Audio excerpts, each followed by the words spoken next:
I will be speaking on leadership in consecrated life.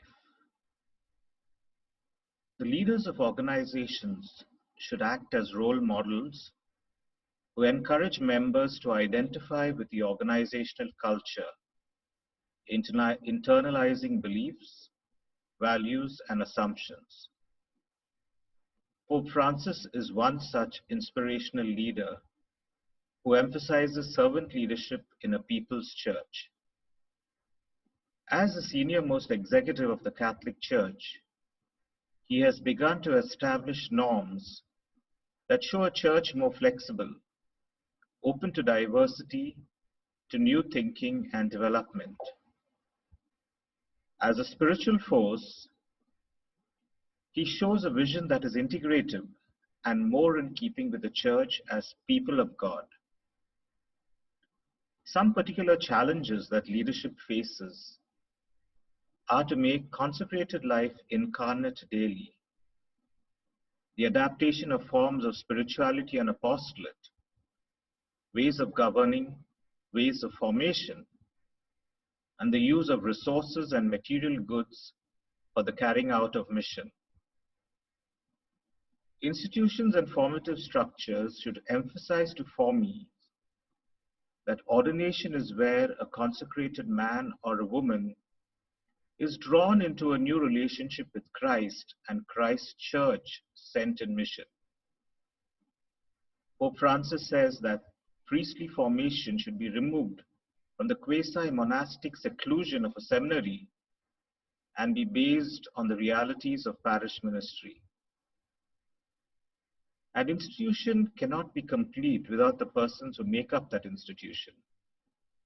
The institution is responsible for the growth, development, and movement of persons who work there. In any institution, some move up the ladder, some remain the same, and those who do not perform are pulled up or have to be removed. This is the managerial aspect of running an institution or an organization that enables the organization to be high functioning and deliver through productivity. In the church as an institution, the same is true. Some move up the ladder, some remain satisfied with the status quo. But when it comes to addressing the downward spiral of some, issues are quite often not addressed sufficiently. This is probably because the institution either does not want to address the issue, or persons responsible are not accepting of the consequences of their actions. This can happen when there is a lack of clarity on issues, or when a precedent has to be set. Rules, doctrines, dogmas, etc. are all there, but sometimes implementation is not. And that does not augur well for the church as an institution. Attention needs to be paid to how individuals are responding or not in an institution, to all the training they receive during the many years of formation towards being a priest or a religious, and also after they have had their hands anointed. This implies ownership of self.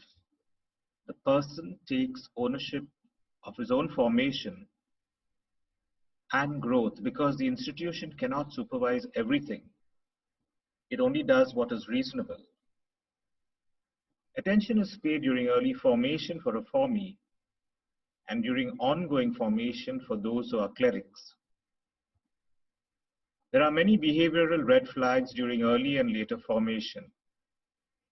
Some of them are a history of mental illness, addictions, sexual confusion or troubling sexual history, inability to stop cybersex use, and a poor track record of sustained commitment in jobs or relationships.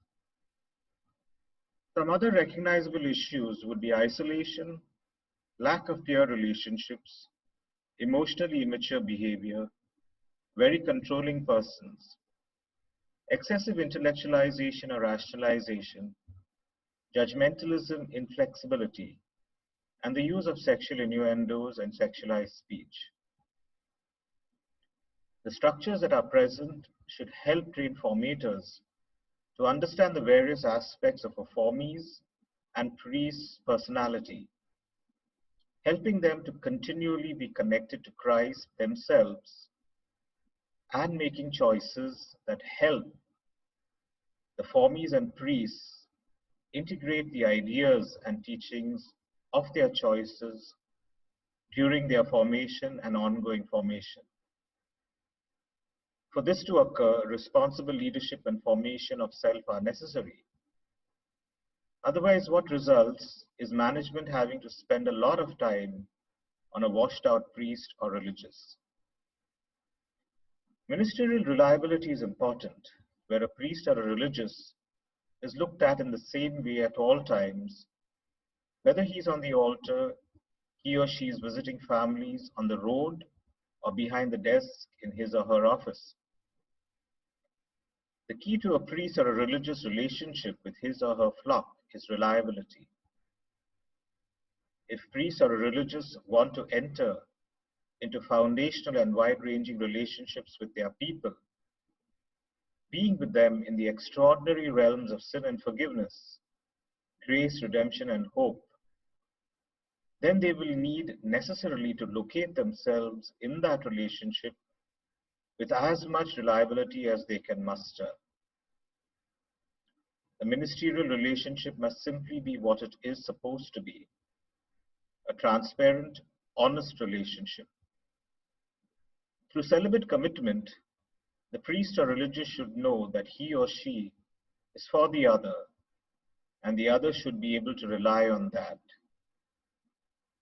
Skills that might be required are a firm self-identity, being in touch with one's emotions, good empathy skills, solid self-esteem, having quality peer relationships, knowing how to live the celibate life in a healthy way, knowing one's sexual identity and personality, the understanding of desires versus ideals, and being clear on how to deal with closeness and distance in relationships.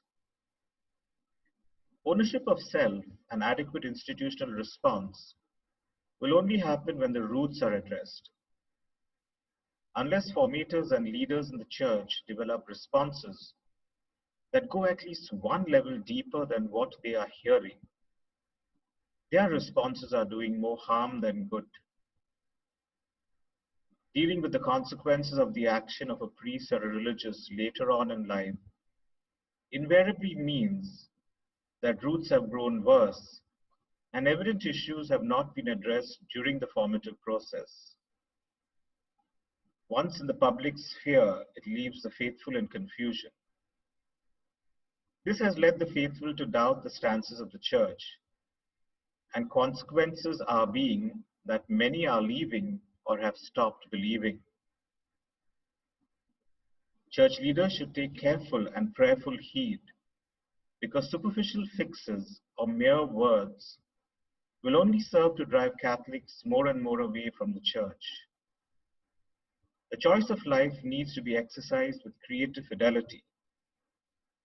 What is needed is powerful and symbolic actions, undertaken in exquisite humility and utter transparency, to have a chance of reversing the trajectory of exit and descent. A multiplication of initiatives needs to be demonstrated in the lives of consecrated persons, as well as involvement in those initiatives. The particular gifts of the Spirit, careful listening to the Word, a constant practice of discernment, and the rich heritage of pedagogical traditions amassed since the establishment of the institutes in the Church serve as a great reminder of God's action. The future of consecrated life and its mission rests in a large part on the strength of the manifestation of consecrated persons, more so on their leaders, and on the attitudes which they have joyfully accepted, and on what the Spirit wishes to tell them.